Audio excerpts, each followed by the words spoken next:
Hey, welcome to Ask a Pro. Grant Cardone here. Every week, my goal is to bring you somebody, a professional in a space that can transfer information to you and give you some guidance on how you can be that pro in your space. Today, I have somebody I'm very, very excited with, Bill Carmody, New York City, influence marketer, international speaker, also known as the marketing whisperer on Facebook.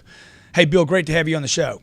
Thanks for having me, Grant. Really appreciate it. So Bill, let's talk about influence marketing, okay? I mean, when you say that, why does somebody want to become an influence marketer? And then we'll talk about what it actually means. Sure. So I started my digital marketing career when there was no digital marketing. 1994, started building the very first commercial websites, AT&T, MasterCard, CBS.com, right? And at that time, the very first thing you could do was a banner ad. And in banner ads, you get like 44% click-through rates, which is awesome. Now it's 0.04%. So you can see that things have changed. Influencer marketing is about people of influence and how do you leverage their networks to help sell your products. And I think what's really interesting is this has completely transformed digital marketing, and I'm hugely hot on it because it's outperforming all the other types of digital marketing campaigns that we've been doing, and I've been doing this stuff for 22 years. So bring me back to the banner ad, okay? So Yeah. back 20 years ago, I would put a banner ad on the internet. Yep. Buy my book or new book release or whatever. And you're saying the click-through rate on that was how high? 44%. So 100 people visited or saw it, and 44 of those 100. And that number is what today? 0.04, which means it's a rounding error. It means not even 1 out of the 100 go. That means you have to have 1,000 people go for you to basically get a half of a person to click through. Right. And just because somebody clicked through doesn't mean they're gonna purchase. It doesn't mean they're qualified. It doesn't even mean they could have clicked the wrong thing, right? That's correct. Okay. In fact, what's interesting was when mobile banner ads came out, people were all freaked out saying, this is awesome because we started getting 2 to 3% click-through rates, which was, orders of magnitude better than 0.04. Yeah, sure. And it turned out most people were just screwing up with their thumb. Yeah. They were fat fingering it, so it had nothing to do with actual performance. Yeah. So, but the advertising, a banner ad or a mobile ad, I mean, really, it's this is people that are like, I'd rather pay to get a click than earn it through the influence marketing. I mean, do you agree with that? So here's the thing. The easy route is just that, right? Yeah. I know that I can go to Facebook ads, Google ads, and I can put my campaigns on autopilot. But here's the trick. The cost of reaching your audience continues to go up. Facebook has changed their algorithm so many times, it's not even funny. And we were sort of lured in 2008 to build audiences, and then now we're being charged by Facebook to actually reach those same audiences. Yeah. So the cost of doing business just continues to accelerate. And so the question is there a better way? And that's what we were obsessing about. 2008, I said, there's this really cool video blogger called Cpg. He's like this ethical hacker. And I said, I wonder if I can pay him to help promote Trend Micro, which is a security software. And it was one of the most successful campaigns we'd ever run. And I thought, there's something to this. I want to learn more about this. And I've been obsessed figuring out how to do that at scale. So now it's not about one-on-one influencers. It's like, how do you hire 300 or 400 at the same time? So what is an influence marketer? Who qualifies as an influence marketer? So you do, for example, right? So you are sort of a quintessential influencer in the space. However, I would say that you're not a typical person that most businesses would attract because the cost of getting you to promote something is probably really expensive because you're essentially a celebrity. So I say take it down a notch. Let's look at those people who have great engagement rates with high networks, right? So they might have 1 to 5 to 10 million people that they engage with on a regular basis,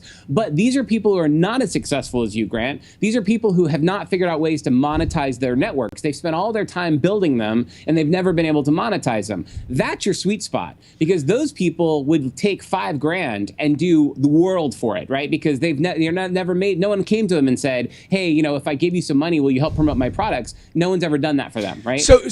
But Bill, does it always have to be somebody that's a celebrity or somebody like when I think about influence marketing,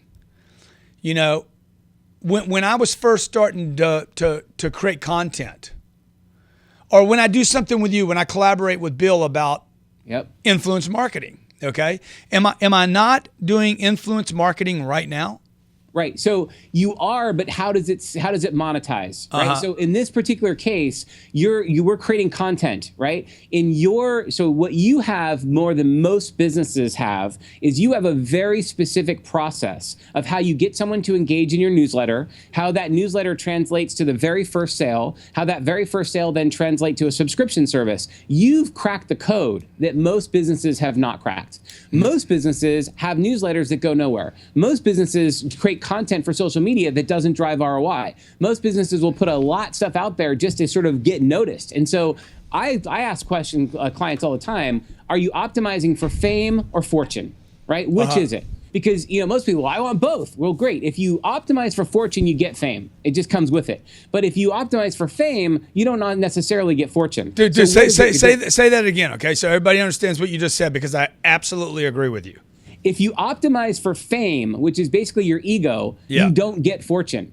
But the reverse is, the opposite is true, that if you do optimize for fortune, you automatically get fame. You'll literally have to hold the fame off if you get rich enough, okay? Exactly. You'll be like, I don't want anybody talking to me anymore. Do you think Bill Gates wants to be famous? No, he hates the fact that he has security for his kids, right? Larry Ellison, all these guys, they don't want fame, but they have to have it. Yeah, Larry, it's interesting you say Larry, because Larry lived down the street from me in La Jolla, and you couldn't get in his place. You couldn't see him driving to his place. It was incredible how undercover this guy had gone. So let's take, I'll give you an example, right? There's a company right now, we've been through 3 or 4 CRMs. We found a CRM that we love, okay? Yep. The other day I go on Snapchat and I'm like, hey, we got this new CRM. I don't mention who it is though. And all of a sudden, everybody's like, what CRM is that? Yes. And I told my staff, I said, do not tell anyone what that CRM is. Unless they're going to pay me, I'm not going to promote it. Totally. Now, I know what they happen to spend. This group spends over $10 million a month on advertising, banner ads on LinkedIn and Facebook and you name it, anywhere over the internet, retargeting. And so Grant, what if I told you that I could do 11 times better than all of that consistently? 11 times. 11 times what? 11 better times. If you take your banner ads. Oh, yeah. You take your Facebook ads. And you say, what is the actual ROI? Most people can't even answer that question. Most people can't say, well, what's your return on investment for the campaigns you've done? I don't know. I got some clicks and some sales came out of it. Bill, what I was going to say to you, and I will do that, but why is this company, happier getting $5,000 a month from me for my CRM than paying me? Yes. Because I have a built-in audience. I have millions of people that are already salespeople that need a CRM. I'm organically using it. I mean, isn't this the perfect influence marketing combination? It is. Now, here's the thing. The fact of the matter is that what they don't realize, it goes back to that scarcity versus abundance mentality. If they were to pay you and basically say, help me endorse my CRM platform, they would make 10 to 100 times more than what you're already paying them. But they don't think of it that way. They think of it as, the thing is, hey, if he wants to mention it, he'll mention it, and if he doesn't, he doesn't, right? And that's so wrong. It's so backwards. And dude, and I'm not. Why should I? Right? Why should I? Okay, they're going to go out and pay LeBron. They're going to pay LeBron. LeBron's like, I like using these people's CRM. Well, nobody's going to even buy that, because I think for the message to really work, it needs to be an organic. Yes. Well, and that's you've hit the nail on the head, Grant. This is the whole thing. When somebody puts a banner ad out, we have banner ad blindness. Well, the reason it's 0.04% click-through rate is no one even sees those ads. No one even cares about it. When you get in front of a microphone and you say, I have tried this thing and I love it. For the FCC tells you must disclose that you've been paid to say those things, and you do. You say, I want to be really upfront here. These guys pay me to tell you this. But Bill, I wouldn't do it if I didn't love it. But I don't even need to do that. I could actually do, hey guys, today I'm going through my CRM right now that I use with so-and-so, and I'm going to show you how I use it. That's right. So I could educate people how to use it. That's right. That's influence marketing, right? Yes, it is. Now, here's the thing. You look at yourself as a celebrity and you look at all the other celebrities like you, there's a limited number of people that are square on match for this company to use you. Yeah, exactly. So here's where we've cracked the code to the next level. So yes, go out there and get all the celebrity endorsements you can, cut all those deals. That's amazing. But what if I want even more volume? Like once you've tapped every lead you have, I mean, that's a massive amount of leads, but don't get me wrong. But once I've done all that and I want to go even scale further, you got to go to the next level. Now, this is the mid-market. This is where all the today's value is, because the mid-market influencers are not celebrities. Right. They don't have the kind of audience you have. They don't have that kind of pull. But here's what they do have. They are niche players that are highly engaged, right? They got people in their audience that are specifically saying, I like what this guy has to say about whatever they're talking about. Those are the guys that give you unbelievable value, because the cost of what you give them versus the value they deliver is exponential. Yeah. And that's the thing for me, is that, and to your point, it still is authentic. These guys are talking about it because, yes, they've been paid to talk about it, but they actually say, look, I tried this, I love it, and here's why you should check it out too. So, Bill, what are you planning here, dude? What are you contriving? I mean, what are you up to? Like, yeah, my evil plan? Yeah, what's your evil good plan? Right, it's an evil good plan. So every month we hold a webinar, traypoint.com/influencer-marketing, right? Influencer, and then I have the dash.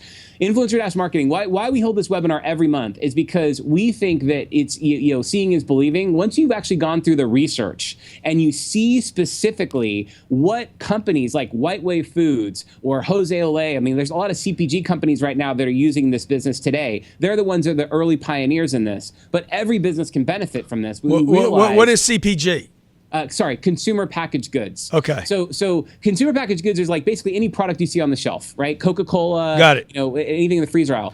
CPG companies, these guys have struggled because just like banner ads haven't worked, so neither of the freestanding inserts in the newspaper. They've had massive decline all around them. So they've had to innovate, right? They don't have the choice. They don't have the luxury of going out to these other places. They've seen the results, and they're the ones that have all this stuff documented from a sales perspective. And that's what we basically promote to say, hey, this is working here. Who's joining your webinar? I mean, who are you looking for? What's the ideal candidate for that webinar? So here's my thing. Today, right now, any business that sells to consumers, that is 100% dead on match, because anytime a business is selling something to an end customer, that audience is abundant when it comes to influencer marketers. What we're starting to get into, and I just have to full disclosure, this is the next chapter. B2B enterprises, people who are selling to other businesses, that is the next evolution. So I will be completely upfront. That is not as well defined as business to consumer, but it's the next chapter of influencer marketing. Bill Carmody talking about influence marketing. I don't know. What does the word influence mean? Have you ever even looked it up, Bill? Absolutely. Influence is to have influence over someone else, which basically means how to sort of sway and persuade. It's basically it is the essence of selling. Right? I don't sell anybody anything, because I can't force you to buy something you're not going to buy, but I can influence you and saying like, hey, you could do this or that. Here's why you should consider this. Yeah. Right. Awesome, man. Well, I know this. I would like to get on both ends of this influence marketing. I'd like to get rewarded. Absolutely. I mean, if I tell somebody about something, I've built 35 years of trust with people. Absolutely. I would like to get remunerated for that. And then on the other end, the bigger, more explosive end is, how do I use influence marketing to reach people I don't know? Yep. Because I always say, look, if you don't know me, you're not going to flow me. Right. Bill, we got to get together and do dinner, man. I would love that. Anytime you're in New York City is my treat, and obviously I'll let you know the next time I'm in Miami. Yeah, for sure. Please do, and I'll let you influence the Bill wherever the location is. Okay. Awesome. Hey, Bill Carmody. We can find Bill on Facebook. He's the Marketing Whisperer. What else? What other mediums you use, Bill? Twitter. I'm just at Bill Carmody. I think they're going to sell Twitter, man. I think the word is they're going to sell Bill the tweet. Yeah. At Bill Carmody on Twitter, if it still exists. Do you use Snapchat? Yes, I do. It's also Bill Carmody. So I've tried to consistently just be Bill Carmody everywhere you see it. Dude, stay with that. Bill I fight with is the basketball coach. Stay with the Bill Carmody thing, man. It's working for you, bro. Appreciate your time today on Ask a Pro. Hey, folks, I look forward to the time. I hope you enjoyed today's show.